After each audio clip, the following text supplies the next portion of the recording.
Hey everybody, Jocelyn Mozak here. So I've just started posting in this group. I was diagnosed with stage 2 breast cancer back in 2010. I was 33 at the time and did the whole TCH and double mastectomy joy, no radiation needed at the time, lymph nodes were clean. In 2018, even despite a double mastectomy, there's still lymph nodes evidently, and I had a reoccurrence. So at that time, I guess I would have been potentially reclassified as a stage 3, but they don't reclassify you or restage you with a local reoccurrence. But I went through that, and then in 2020, in the joys of the Oregon wildfires in October, I painfully discovered I had a brain tumor, which is breast cancer, metastasized to the brain. And I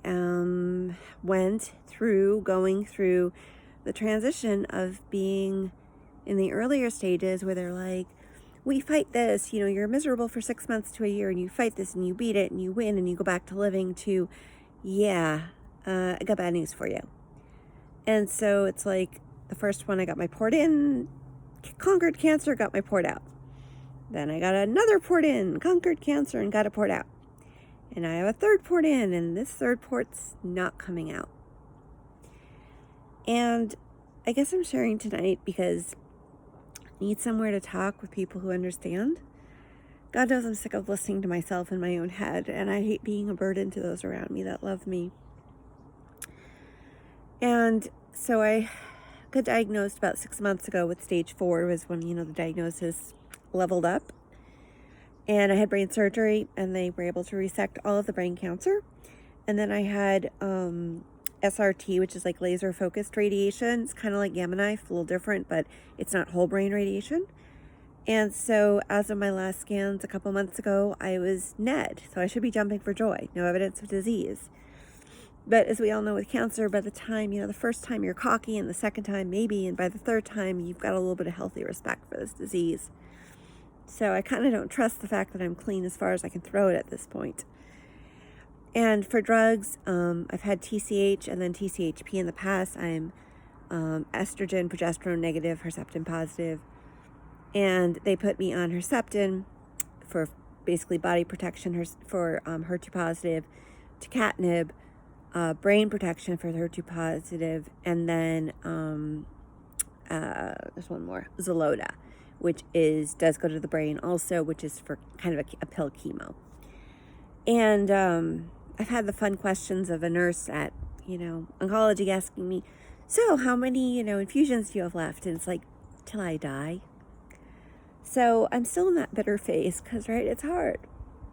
And, it was great when I found out I was NED about a month ago. They dropped my Xeloda down, which was great. I went from like 3,000 milligrams a day down to 1,000, which is fabulous.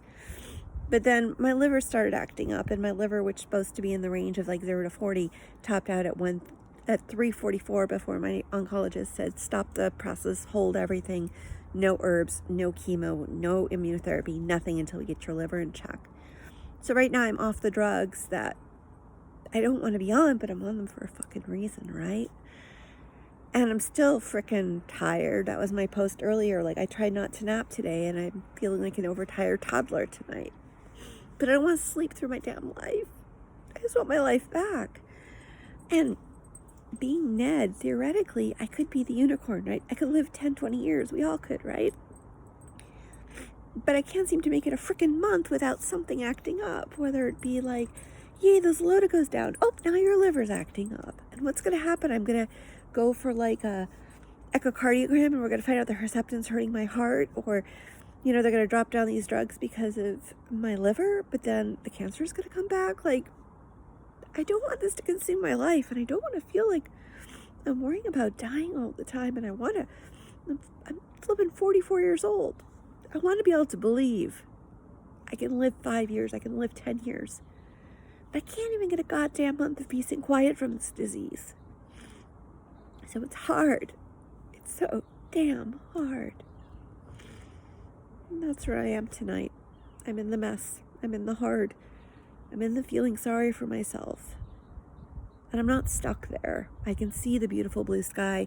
I can see my great kids. I can see my wonderful husband. I can see my great treatments and all the things I have that make me so fortunate, except for this cancer thing.